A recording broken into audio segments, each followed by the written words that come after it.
السلام علیکم۔ منڈی بہاؤالدین سے سکلین صابری کی مخاطب رپورٹ۔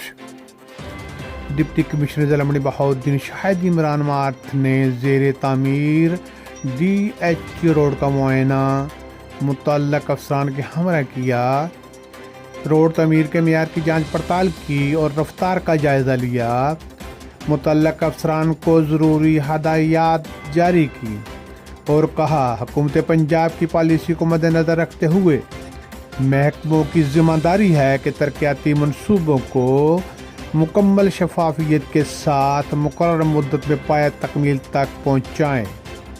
شاہد عمران مارتھ ڈپٹی کمشنر ضلع منڈی بہاؤالدین نے کہا، ضلع بھر میں مفاد عامہ کے لیے ترقیاتی منصوبہ جات کو بر وقت مکمل کرنا ضروری ہے، اس بارے میں کسی بھی کوتاہی کو برداشت نہیں کیا جا سکتا۔